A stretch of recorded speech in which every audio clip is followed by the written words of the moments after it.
Assalamualaikum warahmatullahi wabarakatuh. Nama saya Muhammad Fajar dengan NIM C2401221002. Nah, saya di sini akan menjelaskan tentang pencernaan, pengukuran laju pengosongan di lambung, dan pencernaan pada in vitro.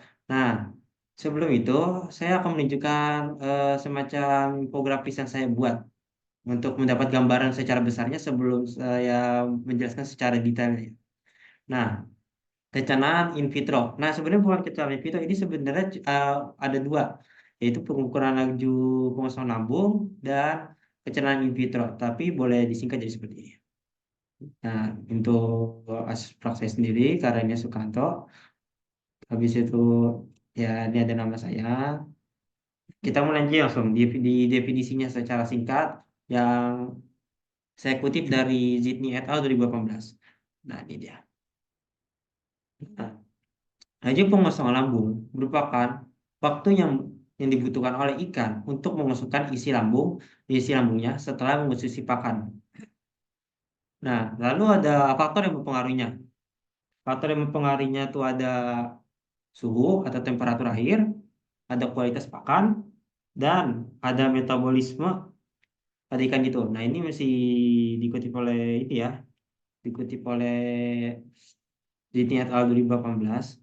Nah, lalu ada hubungan panjang buatnya isi itu, hubungan panjang pembuluh lambung dengan nilai SC. Nilai SC itu merupakan index of stomach content, yang kalau bahasa Indonesianya tuh kayak indeks yang lambung sebentar kayak gitu. Nah, SC itu indeks stomach content. Kalau bahasanya itu isi apa tuh, indeks isi lambung. Nah, hubungannya tuh antara bobot sama isi lambung tuh, hubungan antara bobot sama nilai S yaitu jika semakin tinggi nilai S-nya, maka semakin besar persentase berat makanan tertentu dalam lambung, yang mengindikasikan pilihan makanan dan seberapa penuh lambung pada ikan. Nah, yang maksudnya mengindikasikan pilihan makanannya itu, yang artinya tuh yang di dalam lambungnya tuh atau di dalam perut ikannya itu memiliki bermacam-macam makanan, dan ISC itu juga bisa menentukan ikan itu tuh jenis apa, karnivora atau Helmivora, herbivora, atau omnivora. Nah, kita juga bisa tahu tuh seberapa penuh lambung ikan. Ya, itu intinya kayak ada kenyang apa kagaknya. Selalu selanjutnya tuh perbandingan, ini sebentar, susah, agak susah nih ngomongnya. Nah, ada perbandingan pelakuan suhu berbeda pada ikan yang berbeda. Ini maksudnya tuh perbandingan perlakuan suhu berbeda pada ikan yang berbeda. Jadi tuh perbandingan antara ukur ikan dan suhu dapat mempengaruhi pertumbuhan, metabolisme, reproduksi, dan perilaku ikan. Ukuran ikan mempengaruhi konsumsi pakan dan lanjut pertumbuhan, sementara suhu mempengaruhi metabolisme dan aktivitas fisik. Nah, kan yang seperti yang di atas tuh, yang faktor yang mempengaruhinya tuh yaitu suhu, temperatur, suhu, kualitas pakan dan metabolisme ikan. Nah, itu tuh juga tergantung dari suhunya tuh. Suhunya itu, jika faktor seperti suhu itu tuh bisa mempengaruhi laju pengosongan lambung melalui perubahan aktivitas enzim, nafsu makan, konsumsi oksigen, dan juga laju metabolisme.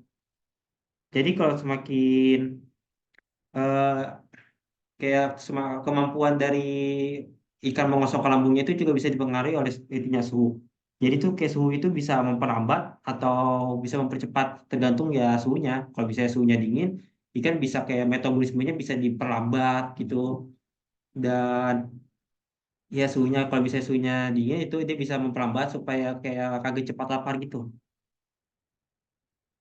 Lalu ada kayak kualitas pakan. Nah, kualitas pakan tahu lah atau yang pengaruhnya. Jadi yang buat untuk yang laju pengosongan lambungnya. Lalu ada metabolisme ikan juga. Nah, metabolisme kan sama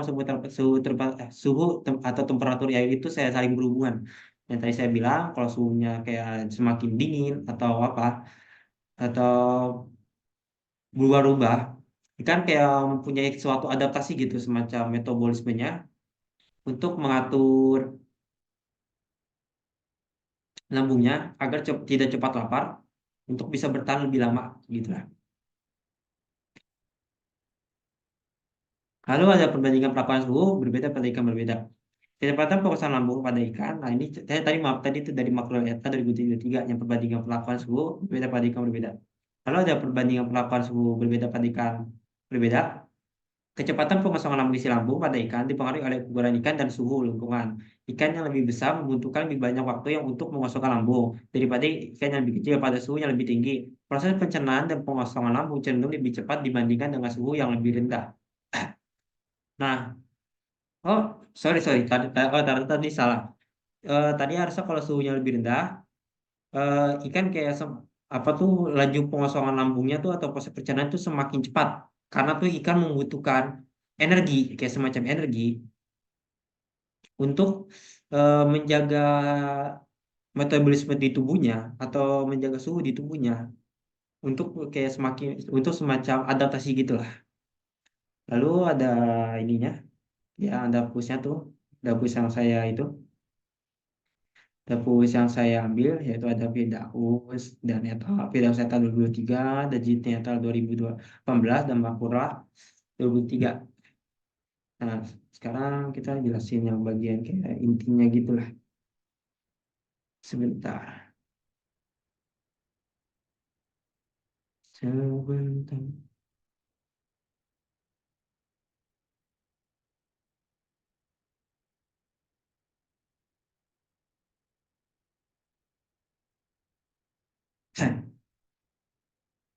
Oh iya, yang bagian in vitronya belum ya. In vitronya itu semacam wait. Select bus. Nah, kalau sebenarnya tuh yang in vitronya kan ini kan kayak semacam secara general lah tuh yang bisa dua-duanya tuh yang bisa dua-duanya kebahas gitu. Bukan kayak salah satu dari materinya aja. Nah, kalau misalnya kita bahas langsung dari secara materinya tuh, nah, pencernaan itu tuh kita masuk dari definisi pencernaan dulu. Pencernaan kan tuh artinya tuh merupakan proses penyederhanaan makanan melalui mekanisme secara fisika dan kimia. Nah, tujuan dari pencernaan tuh adalah mengubah makanan dari senyawa kompleks menjadi senyawa-senyawa sederhana yang dari ke senyawa yang besar menjadi senyawa yang kecil atau mikro gitu. Ada pencernaan kimiawi yang tadi kalau kan tadi ada pencernaan kimiawi dan kimia. Nah, pencernaan kimiawi itu yang dimulai itu pencernaan yang dimulai dari bagian lambung, kelenjar lambung akan mengekspresikan cairan digestif yang berperan dalam proses pencernaan secara kimiawi. Lalu ada pencernaan yang habis itu dilanjut di segmen usus. Mana ya? Sebentar, saya nyari itunya dulu dah.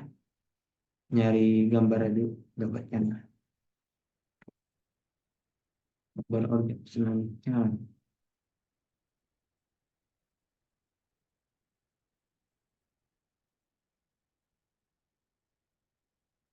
Nah, ini ya kita ambil lah. Ini. Wah, klik kali.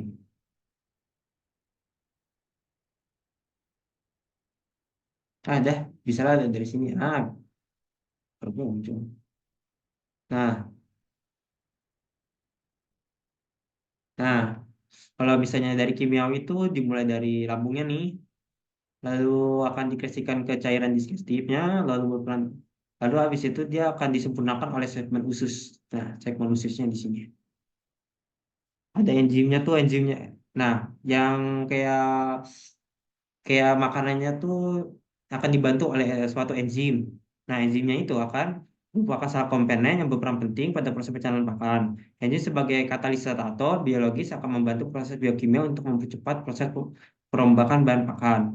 Nah, enzim pencernaan itu, enzim pencernaan itu dipengaruhi oleh pH dan suhu. Nah, makanya seperti tadi, jumlah dan konsentrasi enzim, dan jumlah pakan, kualitas pakan juga bisa, dan aktif faktor. Contoh enzim pencernaan itu bisa ada pada enzim pankreas, enzim papain, enzim bromelin, dan enzim pepsin.